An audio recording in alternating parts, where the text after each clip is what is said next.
Hello everyone, good morning, সুপ্রভাত সবাইকে। আবারও একটা নতুন রেসিপির সঙ্গে তোমাদের সঙ্গে হাজির হয়ে গেছি। তোমরা তো সবাই জানো আমি প্রথমে একটু অ্যাক্টিং করি, তারপরে হচ্ছে তোমাদের সঙ্গে বিভিন্ন ধরনের রান্না শেয়ার করি।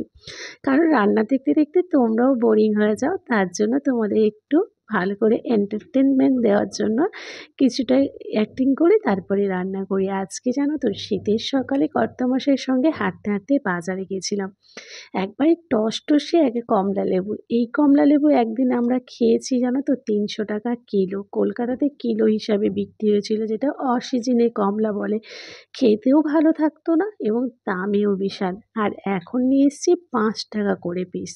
আচ্ছা, তোমরা যেখান থেকে ভিডিওটা দেখছো, তোমাদের এখন কমলা লেবুর দাম কত ওখানে একটু বললো তো।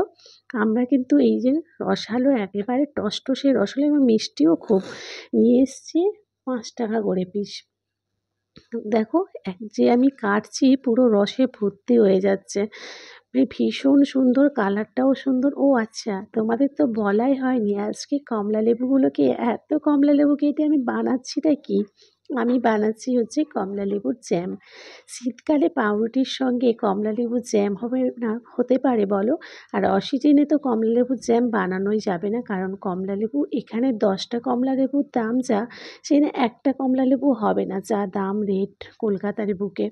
তার জন্য আজকে ভাবলাম এত সস্তায় যখন এত কমলালেবু পেয়েছি, নিয়ে আসি। তারপরে কেটে দেখলে আমি কেমন করে রসটা বের করলাম।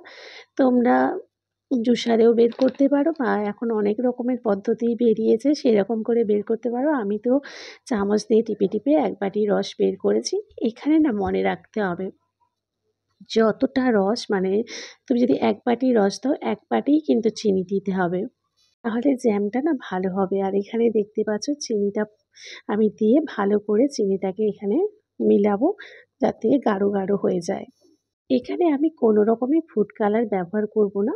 তোমরা চাইলে একটু অরেঞ্জ কালার ব্যবহার করতে পারো। তো আমি কোনো কালার ব্যবহার করিনি। এটা হচ্ছে চিনির যে গাঁটটা, সেটা আস্তে আস্তে করে সাইড থেকে তুলে দিতে হবে। আর দেখো, ন্যাচারালি কালার, আর ন্যাচারালি কালারেই বানাতে চাইছি। ন্যাচারালি কালারটা দেখছো কত সুন্দর। এরকম একটু গাঢ় গাঢ়, বেশি গাঢ় আর হলে হবে না। তারপরে দেখো, একটু স্মেল বাড়ানোর জন্য আমি এখানে একটা কাঁচি নিয়ে কমলা লেবুর খোসাগুলোকে ছোট ছোট করে কাটছি। আমি না দুটো জ্যাম বানাবো। একটা হচ্ছে তোমার কমলালেবুর খোসা দিয়ে থাকবে, আরেকটা হচ্ছে কমলালেবুর খোসা ছাড়া। কমলালেবুর খোসা দিয়ে করলে কী হয় বলো তো, কমলালেবুর যে একটা স্মেলটা থাকে, এমনিতেও স্মেলটা থাকবে, এতে একটু বেশি স্মেল থাকে, ঝাঁঝ থাকে। তার জন্য ভাবলাম দুটো বাটিতে দুটো নিয়েই করব। তারপরে দুটো কাঁচের বাটি নিয়ে নিয়েছি। আর দেখেছো তো, এরকমই কিন্তু পাতলা রসটা নামাতে হবে। একেবারে গাঢ় করে দেবে না, তাহলে কিন্তু একেবারে শক্ত হয়ে যাবে, তখন আর জ্যাম বলে হবে না। কমলালেবুর রসটাকে ভালো করে ফুটিয়ে আমি দুটো বাটিতে খুব সুন্দর করে সাজিয়ে নিচ্ছি।